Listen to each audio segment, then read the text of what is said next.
Johns Hopkins Middle School in St. Petersburg, Florida, has had 18 arrests so far this year for fighting and teacher battery, according to Pinellas County school records.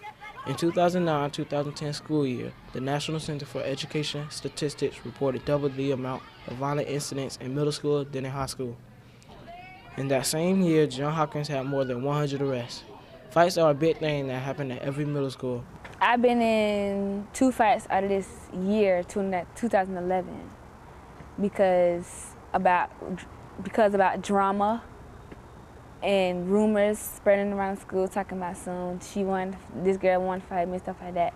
And I honestly didn't really care. I just wanted to keep fighting because it's in my blood.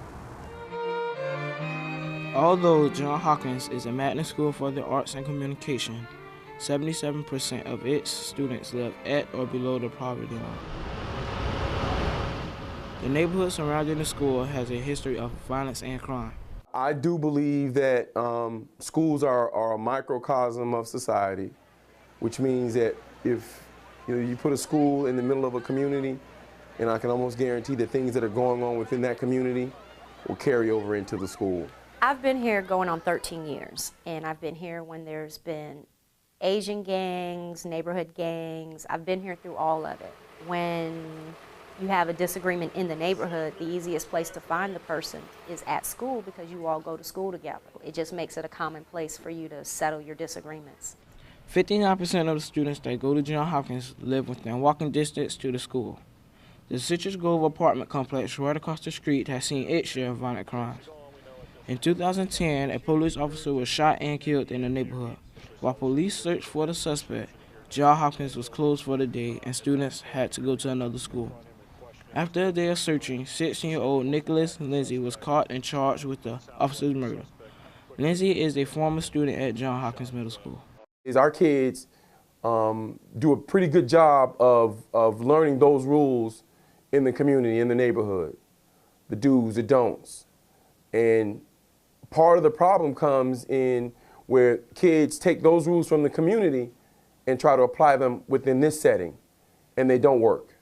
I get mad quick, so I just be ready to hit something or fight somebody or just take out my anger out on kids or teachers.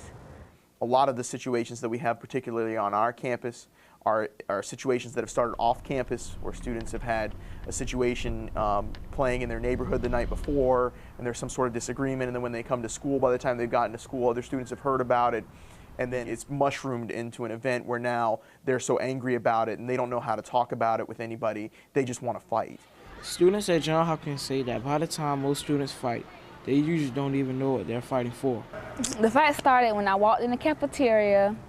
It went for my lunch period. I had B lunch and the girl had A lunch. And I guess I was already heated up by before the third period. I never made it the fourth period that day. We were arguing. People was hard to hold, people holding both of us back. For some reason, I got loose from that girl that was holding me back, and I just started tagging that girl. A lot of times when someone says something about someone else, they feel like the easiest way to solve the situation is to fight about it, which doesn't solve anything. It just leads to another fight, because if someone loses, they want to fight until they win. So far this year, there have been 4 incidents of a teacher assaulted by a student. Remember, we talked about that in the last section. 6th grade geography teacher Claire Lynch was shoved out the way while trying to stop a fight. I had 2 students in class that were getting into an argument because one student said something about the other student's mother, and they began chasing each other around the room. I tried to intervene and stop the students. One student ran behind my desk. I tried to block the other student from getting back at my desk, and he grabbed me and tried to pull me out of the way.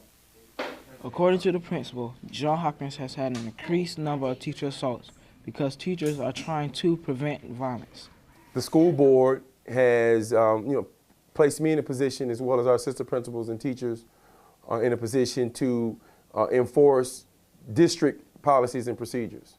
According to Johns Hopkins staff, middle school is an important time in a student's development to identify causes of violence and begin prevention strategies, so the students can focus on their education.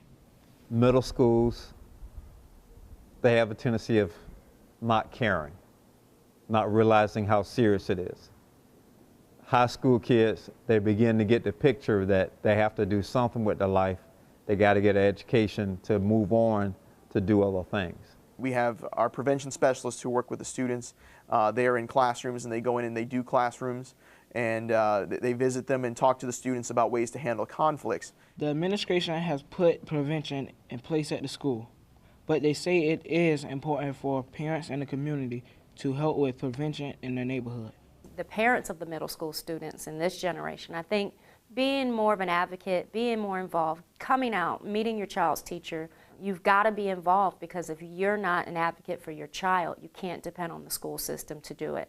In order to have a safe environment, we have to be able to put things in place, whether that means giving students consequences, suspending them, arresting them. If their act warrants it, we're going to carry it out. Prevention measures seem to be making a difference. Last year, Johns Hopkins reported 57 arrests, about half the number from the year before. Arrest numbers continue to drop. If the pattern holds, arrests will be down by more than 25% at the end of the school year. And I always tell my students that just because you're from the hood doesn't mean you have to act like it. Reporting for the PBS NewsHour Student Reporting Labs and the Jayhawk Times at Johns Hopkins Middle School in St. Petersburg, Florida, this is DeQuentin Davis.